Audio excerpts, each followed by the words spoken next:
How will all of these overnight cues impact our own markets? We have our research team joining in with how the trade setup looks like and the stocks that are likely to be in the news this morning. First up, Vinny joins us to get all the market cues we need to watch out for. Vinny, good morning. Well, yesterday was not as bad as it was feared, but what's the setup looking like today? Absolutely not as bad as it was feared. We did see that recovery coming in the market. So yes, that is what we kept an eye out on yesterday. Now, obviously, yesterday what we saw, Nifty closed about 22,000 levels, but was still in the red. It was the longest losing streak on record for the Nifty 50 that we've seen. 10 straight days of decline of the trading sessions for the Nifty 50 is what we saw. Mid and small cap, that saw much better recovery in terms in yesterday's trading session. Mid cap was up almost 1,000 points from the day's lowest point, so that was interesting to watch out for. Managed to close in the green as well. Mid cap was up 0.05%, while the small cap ended with gains of around 0.7%. Nifty Bank, that also saw good performance coming in, managed to close with gains of almost 0.3%, 130 points uptick.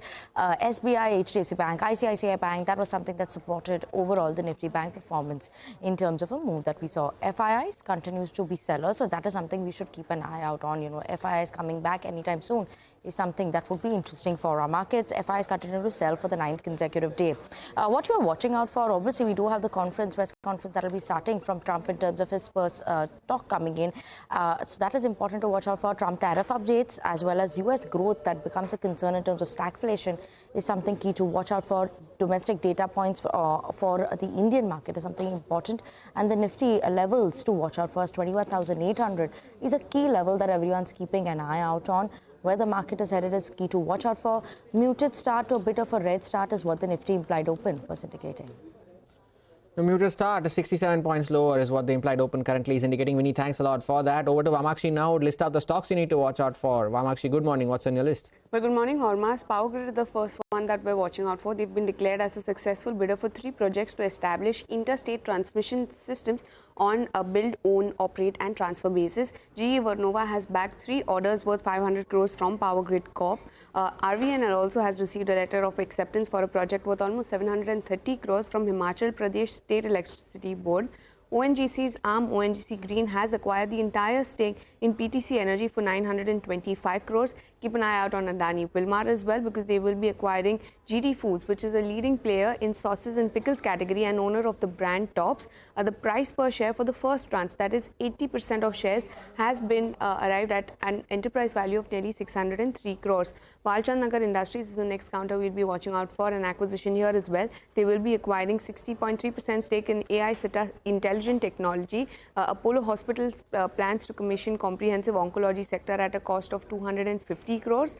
Grasim Industries has commenced commercial production of Birla Opus Paints plant at Mahad in Maharashtra. Biocon's arm has received US FDA's final approval for its ANDAs, lenalidomide capsules as well as dasatinib tablets. Its arm also has received tentative approval for its ANDA Riva Roxaban tablets.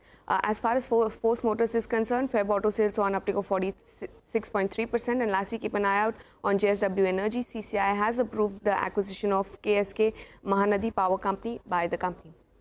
Interesting list of stocks there. Vamakshi, thanks a lot for that. Finally, Mangalam joins in with cues from the FNO space. Mangalam, good morning. Well, it's another start, a downtick that you're anticipating, but 22,000 seems to be a strong support right now. Yes, it is another start on the red that is in the red that is expected. But, most importantly, what happened yesterday was very interesting, where the NSE circular says that the expiry day has turned from Thursday to Monday.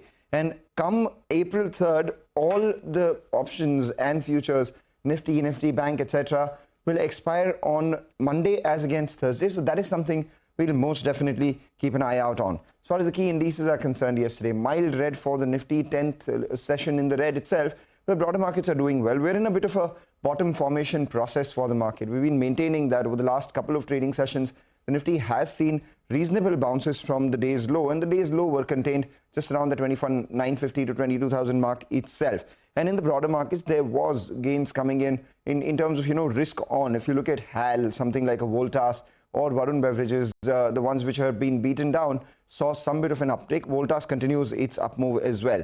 For 2 consecutive sessions, the net institutional flows have been positive from the cash market. So the DI has bought about 4,800 crores.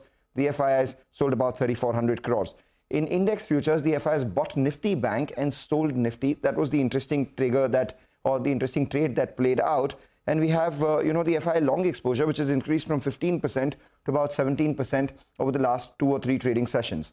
By and large, the range that the street is playing for is close to around 21,950 at the lower level to about 22,250 at the upper level. That's what the options at 22,000 put and 22,200 call suggest. But were we to break out of that 22,050 mark, we have seen some punt buying at 22,400 call as well. The one stock that I'm keeping an eye out on is Manappuram. It's entered F&O ban. Indeed, Mangalam, thanks a lot for that. We'll keep an eye out on Manappuram, the usual suspect entering the F&O ban. You're just